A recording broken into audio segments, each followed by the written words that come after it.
Okay, I think we are live. Hey Julia, how you doing?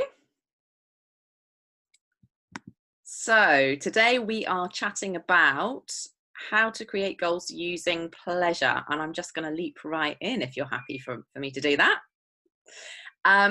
So I'm going to throw out a few different terms that we've chatted about in terms of pussy and business and creating pleasure, and just have you share or riff a little bit off of what I'm saying, if that's okay. So you help women to create pleasure in their business by activating their pussy power. So pussy and business, not two words that you often hear together. So should we start there and see where things go? So how do you bring her into your business? Yeah, so I think even like before that, like how you do it is kind of setting up the why you do it Okay. so that people can get a little frame of like, oh yeah, like I need that. So I think the way we've been taught to do business traditionally is through a very like masculine approach, which naturally leaves pleasure out of the equation. It's very like pushing, hustling, proving, competing, like logical, linear way of doing things, very strategic, formulaic. And there's nothing wrong with those things. I just find that for women, it's not sustainable. It's just not how we do our best and how we thrive. I think some of it is great. But then there was this whole like missing piece that I didn't see anyone really teaching of like, how do you really like let business feel good so that it's sustainable? Because here's the thing, like whether you're in the corporate world or the entrepreneurial world, if you're going to burn out, that's no good to anybody. And like, we need you there. And so it has to be sustainable, right? And for me, the solution to that was like, oh, there has to be pleasure. Like we have to enjoy it. Like as women, we're built for pleasure. Like literally your body has a part on it that is just there for pleasure. Like the clit serves no other purpose than pleasure. So it's like, oh, yeah, this should belong in business as well. And I'll just say now, like, it's not even just like a sexual pleasure thing. That's one piece of what I talk about and what I bring into the work. But it's just like an overall enjoyment of what you're doing. So I think that's important to say so that people are like, oh, like there is another way that you can do things and it doesn't lead to a road of burnout, of like questioning yourself, of pushing so hard that like you lose track of who you even are and what you even want. And so how you do that for me has been to really focus on this lens of pleasure, learning what do we like, sensual, sexual, not at all, like what brings us joy, what feels really good, and then also activating pussy. So this is like both physically and energetically our source of power. It's creativity, it's sensuality, it's pleasure, it's our intuition. It can connect us to a higher power. And I just think like when you mix that into business, you start to like have these ideas and these ways of doing things that then feel really good and are sustainable and you desire to do even more and more of and lead you to the coolest things. Yeah, Does that make yeah. sense? I love it. I love it. And I love the words that you're using, like intuition, pleasure. That it's just things that you don't think about so much in business. And yet when you bring them into business, like it's a complete game changer, Mm-hmm. Yeah. especially for women. So we had a chat last week, and we were chatting a little bit about women and in between spaces. I was wondering if you could touch on that a little bit, because I think as women we do live in the in between spaces a lot of the time. So when you're talking about bringing all of these things in, that sounds really awesome. But maybe some women are wondering, well, how do I do that? Because right now I feel, like I'm just trying to find a little bit of a gap in my market for me. So Mm-hmm. maybe you can speak to that a little bit. Yeah. So just so I'm clear, you mean like when we're like, don't be too much, but like be this and like be, okay, Exactly. cool. Yes. So as women, like we perpetually live in a trap where it's like, be sexy, but not too sexy, be beautiful, but not too beautiful, be smart, but not too smart, like work hard, but not too hard. Like, and it's just disastrous and leaves us literally with this much space. And so part of this is also learning that it is safe to create your own space and take up space in whatever area that you're in. And it comes with a lot of healing, quite honestly, of all of these like patterning and conditioning and beliefs that we've had our entire life. Like you probably learned these from a very young age. Like ask for things, but like don't be needy. And so we tend to fall into then like this conditioning. And I learned, so it used to like, I used to think it was just like the good girl conditioning, like the people pleaser. But recently I had my mind blown by one of my teachers, Kasha Urbaniak, of like the independent woman is just another version of the good girl, because Yeah. both Oh my gosh. are like, don't ask for help. Yeah, do it all yourself, take care of everybody else. And it's again this trap, and you're like, oh great, so here I am doing it all by myself. So part of this is like, if you're going to do this, you have to realize that like, especially as women, I don't feel like we were meant to do this alone. So find some people, especially if you're going to go down this new path of like adding pussy and pleasure into your business, because a lot of people may not like be there yet or quite understand it. So I think that can be really helpful. Find teachers and spaces where you can explore this that are safe, that are going to allow you to like explore and heal all of this wounding and conditioning. Because the last thing we want to do is like build this like faux house of cards of pleasure, like on top of a foundation where you don't believe that you like deserve to feel good and that it can feel good, or you might have unresolved trauma, or like there's so many different things. So I think that's really important, is like knowing, and just for yourself too, permission to like be gentle and go slow. Again, we're not taking the masculine approach of like, I have to fix this and like figure this out tomorrow. And like this is a new way of living and being, and you're going to be on this journey your whole life. You're going to constantly be learning and course correcting and doing pleasure research of like, what do I even like? Like most women I find at the end of the day, you're like, I don't know what I like. Like, I don't even know. If someone asked you in the bedroom, outside the bedroom, like, what do you like? Tell me exactly how you would do this. Or like, what do you like? You'd be like, I don't know. Like, so, I don't know. Sometimes I love like this. things. I love this point. I absolutely love this point. And actually, I wanna encourage our ladies who are listening to write themselves a list. We were talking about this the other day. Write themselves a list of what they know for sure they like, because I think that is something that will probably surprise them. Actually, I know when I first sat down and tried that, and like looking at what do I actually enjoy, I was vague. In fact, when I looked back on the list, I was just vague, and I was like, well, like, that's kind of nice. I sort of enjoy that when it's like this, but I wasn't really specific. And actually, you can get really specific when you really check in around it. But as women, I guess perhaps we haven't. That's not something we've been encouraged to look at. No. Because I think it also couples with this idea that we don't get to ask for what we want and what we need. So then we don't know how to articulate it. Mm-hmm. And so learning how to like, one, what do you like? And then two, how do you articulate and communicate that? And then how do you feel comfortable and safe asking for that? And then receiving that. Mm-hmm. Like there's so many different pieces here, but I think a great first place is just like, what do I even like? It can include anything. Like you could be out and be like, oh, I like blue doors, or like, I really like when men move around me on the sidewalk, or, you know, like it just like put a list of things you like, and you'll start to be like, oh, interesting. And then it also helps you like discern like what you don't like and what you're not going to tolerate. And you can ask in a nice way of like, oh, like, I really don't like when you do that. Can we do this instead? But again, like, we just don't even know how to like have these conversations. And this place is like, I think the easiest place to start at, so that it doesn't feel like overwhelming. Like, oh my God, I now have to ask for everything. Yeah, I think that sounds really, really fantastic. I know for me, one of the things, and maybe you can have I know you've also looked at this work, one of the things that was really huge in my revelation and opening around pussy and empowerment was actually a book called Pussy. A reclamation. Surprisingly.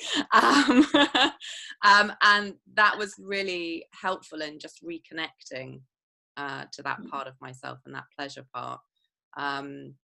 but if we maybe we can talk a little bit about pussy itself, but maybe let's, because every woman has one, but maybe if we can talk a little bit about the cycle side of things to start off with, and how you found that useful in business.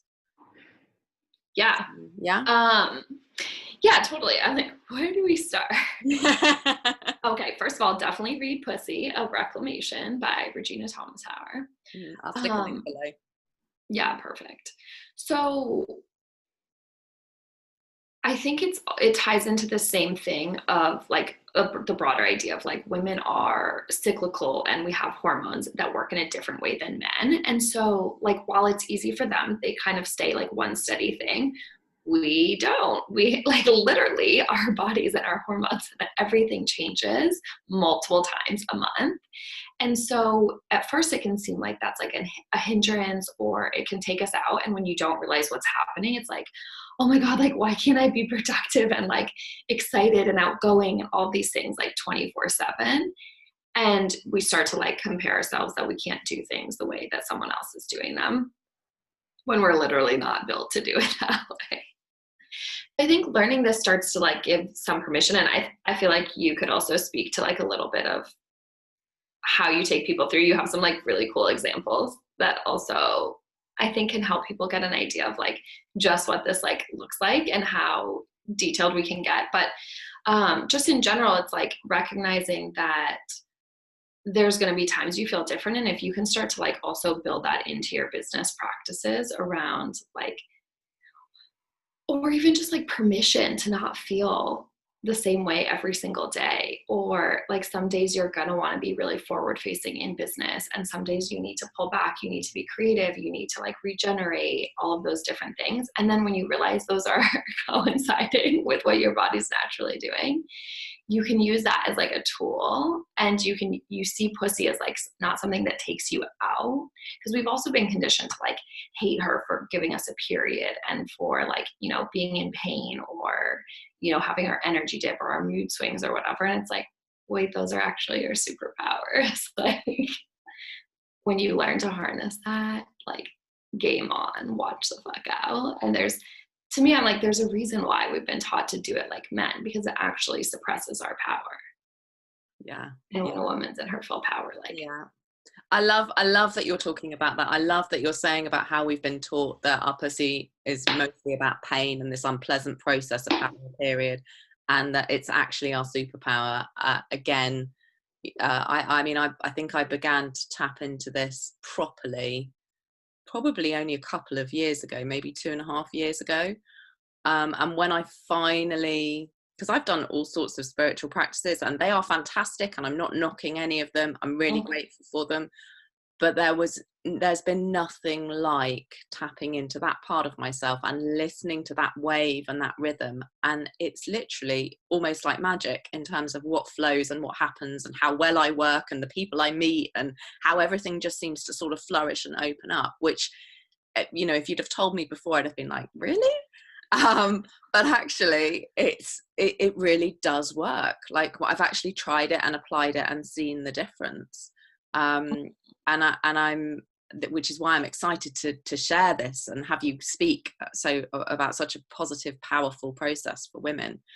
I mean, what was why did you connect to it so powerfully? I ask you, what was it that kind of got you to that tipping point? Like for me, I was seeking to connect to my creativity, and it was sort of a progression of lots of creative stuff, and then I was like, oh, creativity, sacral chakra, because I'm thinking about the spiritual side of things. So that's also sexuality. So that's when I began to dive into that side of things. So that was my kind of, you know, sort of progression into it. But what made you kind of leap into it yourself? What was your story? Yeah, so I'd been doing like coaching and business coaching for a while, and I'm always just kind of like, okay, what's my truth? Like, what is missing here? What do I want more of? And one day I was just in the car and it was like, you need to talk about sexuality when it comes to like money and business and marketing. And I was like, what? Like, who said that? Like, what's happening? And I was like, no, I don't really know anything about that. Like, me? But it was like the clearest thing I've ever heard of like, this is it. Like, it's time, go do this. Like, this is what your life's work is gonna be about. And I was like, okay. So I don't fully know. I guess I was just like in the space to be ready to hear that message. And then I was like, okay, cool. How do I start this work? What does that even look like? And then I realized that it was like connecting to pussy and sexuality and doing all of that work around it. But also, like, so my grandma did some similar work around like sacred sexuality. And I don't know, in my own way, think that like she gave me a little nudge and was like, well, someone's going to continue this in my family. And was like, your turn. And I was like, okay, great. Like, literally when I called my dad and I was like, I'm signing up for a year-long sex coach training, he's like, cool. Like, I knew somebody was going to have to like work, because he has 3 daughters. So he's like, I'm not surprised. Like, okay, great, cool. Oh, that's awesome. I guess it's like also in my blood, apparently. It's just like, this is the work of like, there's so much. And my grandma worked a lot with like men and men's sexuality. That was kind of her. How did you, I mean, I don't know if you ever did you ever have the thing of your pussy's a place of pain and bringing it into pleasure? So what, if you don't mind my asking, like, what was the cycle like for you, bringing it, turning it around and bringing it into a place of pleasure? Oh man, I mean, I still feel like it's a journey. There's so much conditioning, even in this conversation, of realizing like how the only messages I got around menstruation are like negative. Like, and that's only one part of it, but like, I have kidney stones, so I had chronic UTIs, and then I would be over medicated, and then they would lead to a yeast infection. And it was like, I constantly was like, I hate my pussy. Like, why? Or I thought like she hated me. So we had this relationship that was like, nope, mortal enemies. Like, all you do is cause trouble. Like, this is not something I want. And then, of course, and then you bleed once a month. So like, what is your problem? Like, why? Literally, I can't even tell you how many times I said like, why do you hate me? That's fucked up. Like, what? I'm laughing. No, but I think, and the thing is, this is so common, and people are like, don't even realize that you could have a different relationship because it's not shown or modeled anywhere else. And then it's like, wait, okay, so we talk negative to her, but like, we never think to like talk in a nice way of like, hey, how are you today? Like, we only address her when something's wrong and not going how we have been told it should. So when I got into this work around, like, I knew that I was going to bring sexuality into my business and the type of work that I did, I went through really intensive year-long training. And the first like few months are all healing your own stuff and then coaching each other on your own stuff. And I quickly realized like this relationship needed to be healed. Like, that it was so manufactured and I was so deep that it was controlling everything else. And I was like, I really thought she was the enemy. And it's like, well, why would I invite her to run my business if I thought she was like an evil bitch that just wanted me to have like pain and headaches and like just feel terrible all the time? So I really had to work on that and be like, oh, okay, like there's so many different things that go into this here. But even realizing that she has like a mind of her own, that she has her own yeses and nos, like that we can slow down and talk to her and listen to her and ask her questions. Like, I had never, ever seen or considered that before. And not just it's always like, just with anything, right? With anything, but even sexually, like, we're not even taught that sexually. So then don't even try to bring that into like anywhere else in life, because we don't have like a basis of knowing how to do that. Yeah. And so that was like such a process for me to be able to like build that. No, go ahead. I was just going to say, I feel like if we're talking about this side of things, I'd love to talk about pleasure lenses, but before we dive into that, I'd love to just talk a little bit about shame, because I know probably for a lot of women, we're talking about sex, we're talking about their pussy, we're talking about pleasure, and you know, especially if there's this you know, thing of women not knowing what they like, there's possibly, I know I had it when I first started looking into this, quite a bit of shame. Around, oh God, am I allowed to ask for what I actually want, what I actually desire? Like, is that okay? So let's talk to shame a little bit first, cool. and then let's definitely go all out with pleasure lenses, because that's way more exciting and where we want to go with all of this. But let's talk about shame. But we have to address the shame piece. So, oh man, again, like, where do you even start? yeah, like we've been taught that like our pussies are supposed to look and smell and behave a certain way. And basically, if it's not Barbie, it's like shame, shame, shame, shame, shame. And guess what happens when you ignore pussy and you don't have a connection with her? Like things go sideways. And like when we don't even know what we like, then it's like we're just spinning out. Like we're literally lost. And what most of us do is just disconnect. Right. And so then the idea of connecting, you're like, oh God, I have to learn all of these things. Like we're not even taught like sensually or sexually like to learn what we like. It's always about like pleasing men. And there's this lens of like, this is what our pleasure is for men. Right. And so when you learn how to flip it, you're like, oh, like, I don't even know what I like, or I don't even know how I would describe this to a partner, whether it's a man or a woman, it doesn't even matter. But I think like, yeah, the shame of like not knowing what you like it's a lot. Like it can feel like a lot to deal with. And I think again, this is like being gentle of like this whole process. You're going to realize like how much stuff is tied up here. I feel like you made a really good point, and I'm trying to like come back to it. I don't remember what it is, but we'll get there eventually. Because there's like a million things. Go ahead. Which bit is you half thinking? Oh, we were talking about like when you were mentioning that of it was something around like, oh, I know what it is. Okay, so there's this piece for me that was really hard, and I see this come up with a lot of women as well. So I'll just like speak to my experience because I think it translates. Of like, it's not safe to ask for what we want because we have again these like beliefs and conditioning that we can't be like needy, that's really gross and unattractive, and having like wants as a woman is like too much, right? We're supposed to kind of be these like creatures that just exist with no needs.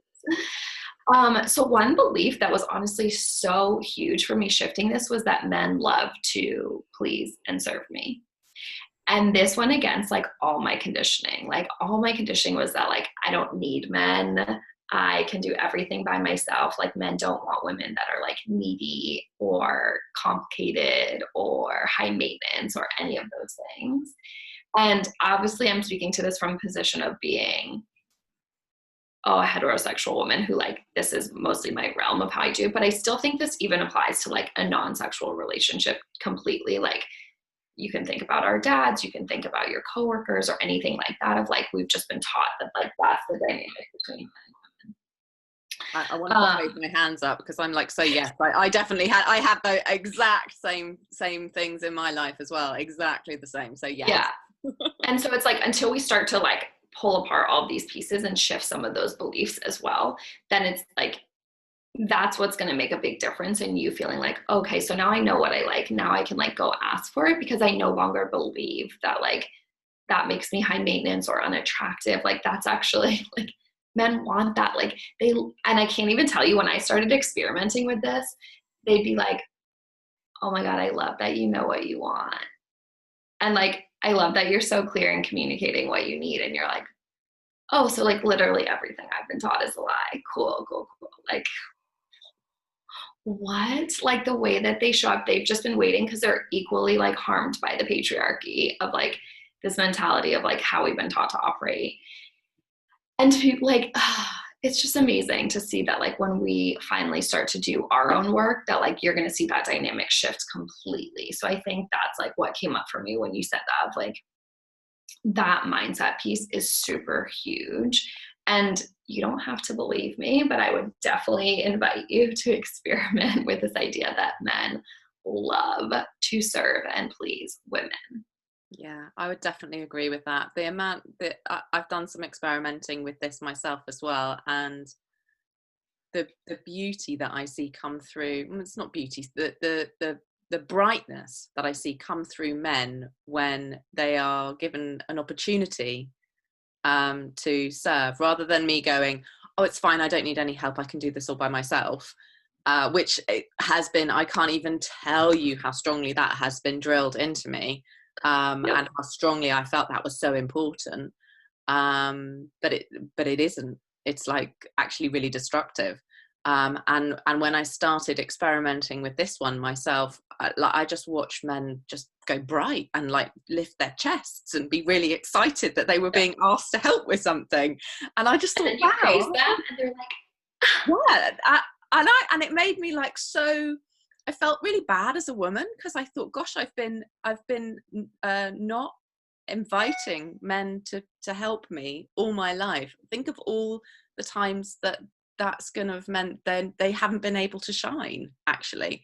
And I feel like also one of the reasons I'm so excited to chat with you about this today. I feel like there's so much happening in our society and conversation around patriarchy and and shifting that mindset, because it is a mindset. It's not men per se. None of right. this is about pushing men down. It's about actually seeing that we as women have so much more power than we realize to be able to, you know, it's not lift men up, but light men up, I suppose. But in Yes. order for them to be lit up, it's about really honoring and wondering at us and helping us, and that kind of synergy blows my mind, actually. Yep.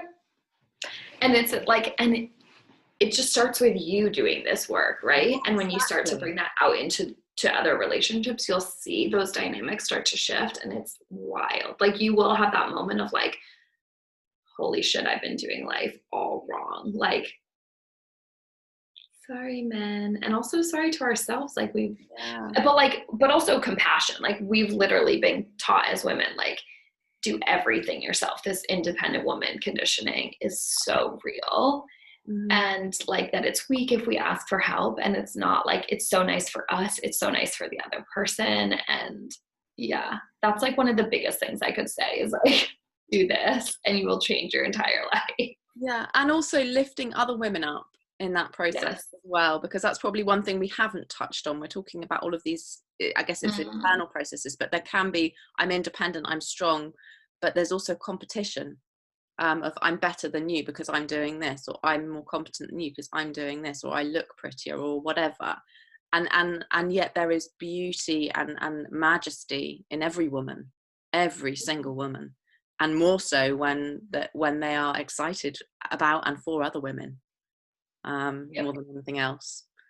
um Yeah, and I also like I speak to this sometimes in my work too of like I think women are naturally, we like have this tendency that when we have something or when we feel good, we want others to have and to feel good too. Like that's just our go-to. Like if you ask women like what would you do if you had like more money, power, influence, I guarantee you that like they're gonna want to help other people. And like it's hard because sometimes it's like, well, I feel selfish if I want anything for myself. So that's like one piece to work on.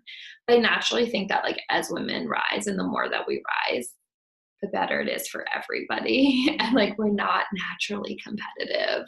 It doesn't mean that like feeling jealousy or anything is bad. It just means that like naturally that's not the way that we operate. Like we operate from a place of like community and rising with other people around us. And I think that when you come into your pleasure, then like you're not even worried about that stuff anymore. You're just like, oh Agree. yeah, like I feel so good. I can like I want everyone to feel this, and like I can hold space for everybody to come into that as well.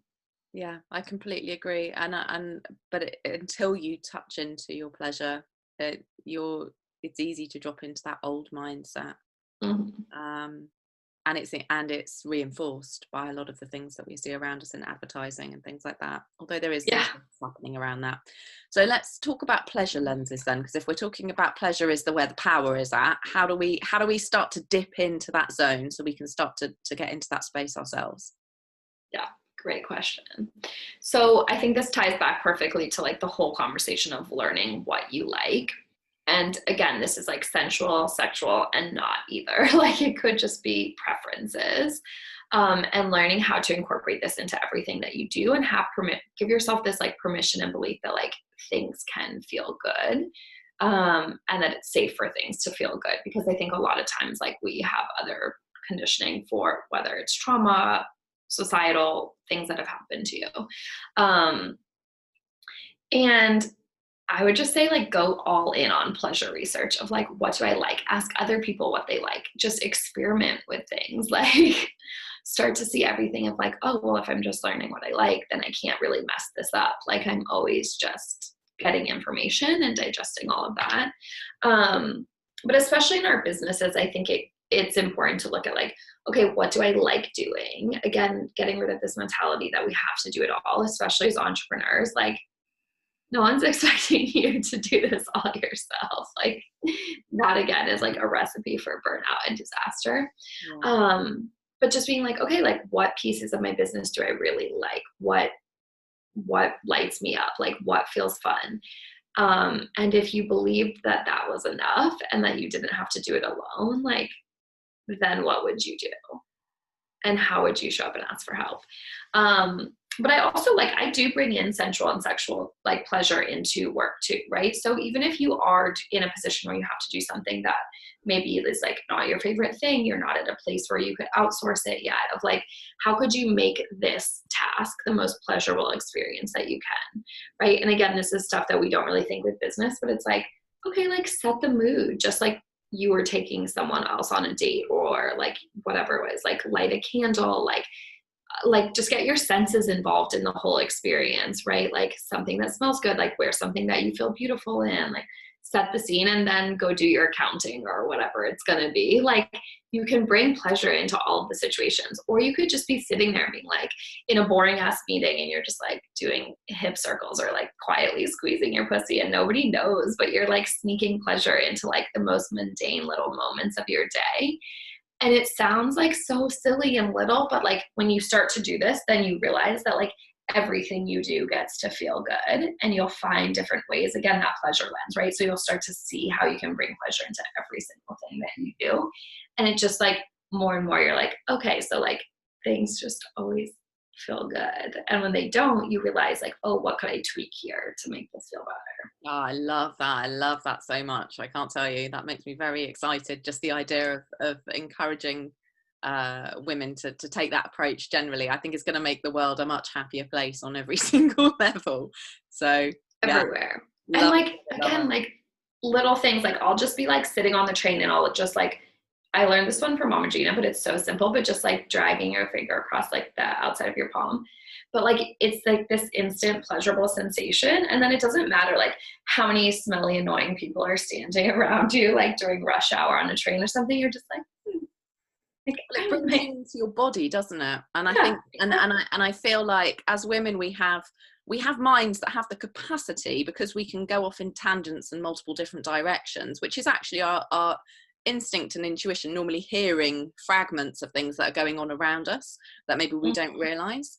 But we don't always know how to turn them around, and get into our body and kind of digest the information that we're getting. So we end up looping and running at a million miles an hour in our heads rather than getting into our bodies and getting into the sensation of pleasure. And as we access that, that seems to be part of the digestion of whatever it is that we're hearing all around of ourselves. So totally. that's a great exercise. I love that, with because it makes you present. You can't, gets you out of here and it gets you into like, oh, that's nice. Yeah. And then you're just, yeah. And you can bring this into anything you're doing, like in your business, in your life. If you have to make a decision, like come back into your body, come into pleasure for just a second. And like, if you ask yourself from that place, you're going to get a different answer than if you're just like up here in that loop, in that cycle of like, what should I do? And it's like, well, what would feel good to do? And when you come into pleasure again, your brain has that like, okay, this feels good. So like, what would the equivalent of that be in my business or in this situation that I'm in? And I think that can be really helpful for us to start making decisions and moving from that space instead of from logic and what we should do. I love it. I feel like I want to ask the question, but I feel like we might have just hit it already. Is there anything you'd like to climax on in this interview? Any I think that particular was like point? the, I feel like that's it. That's like so juicy what you've just said. yeah, there you go. That's it. Now we can just like, huh. Awesome. I love it. That's such a good question also, by the way. um oh, I love all the stuff that you said. I feel like we've touched on so many different areas. The only thing that I feel maybe would still be nice to just scratch the surface on a little bit would be maybe safety and vulnerability. Mm-hmm. If you're happy to speak to that, to just kind of Yeah. land. Anything like specific around it? Well, we've just been talking about staying in your body Mm-hmm. over being in your mind, and one of the things that can sometimes stop women from getting into their body is because they're nervous to be vulnerable, because they feel like they might be attacked, so their brain is on guard. Like Mm-hmm. what um how can they, well, we've just spoke about how they can get into their body a little bit. How But can like they get stay in their comfortable body with or feel maybe safe. some vulnerability and Mm-hmm. recognizing that that's powerful and safe? Yeah. Yeah. I mean, because it is like it's one of the most beautiful things. And I also get that like no one wants to initiate the vulnerability. On the other side of it, you're like, wow, that's so beautiful. I feel so connected. I love this, Yeah. whatever this person is in front of you. But you're like, I'm not going first. So a couple things is just remembering that like vulnerability usually leads to some kind of like beautiful connection. But like you do want to have a sense of like the person in front of you is able to receive you and like receive your vulnerability. But either way, I think it's also learning how to like resource a sense of safety inside of ourselves with ourselves. So, and this can be like whether you're just doing like, you know, a pleasure exercise, whether there's someone on the other side of you, like all of this can feel vulnerable and like new. Um, and so I think like finding a place in your body where you feel safe is so valuable because you could take that with you and you can use that anytime. So if you can like, and this can change, but like even just if you take a deep breath and like, okay, like so today it feels like safe inside of like my chest or like around my heart. And just like breathe into that space and let it start to expand in your body. And again, like creating a sense of safety in your nervous system is really, really helpful. And you can do this in any scenario if you start to feel the activation, right? So you start to realize, like, oh, I'm activated a little bit, like I'm getting a little bit red, or my heart's beating a little faster, or whatever those signs might be, too. You could be like, okay, let me resource a sense of safety of knowing, like, I'm okay here. And of course, like you want to check in and make sure you're actually okay. I just stress that. But a lot of times our nervous systems are going to activate when they don't need to be because of conditioning and what our brain's doing and all of these things. And also just like finding the space around you as safety. Like a lot of times I'll start my coaching session with just like, okay, just feel like the fact that you have a chair under your butt, you have four walls around you, you have a ceiling over your head, like you have physical safety in this moment to be able to go here right now. And so sometimes we need to create that in a situation, even if you're about to have like a difficult conversation with someone, it's like, oh yeah, I'm safe and I can do this. And then like the deeper work, of course, is like creating trust that you're going to be okay. You have resiliency, like no matter what happens in a situation. And that can be really hard again if you have like trauma or something in the past that needs healing or that constantly is coming up for you. Mm, I love it. Okay.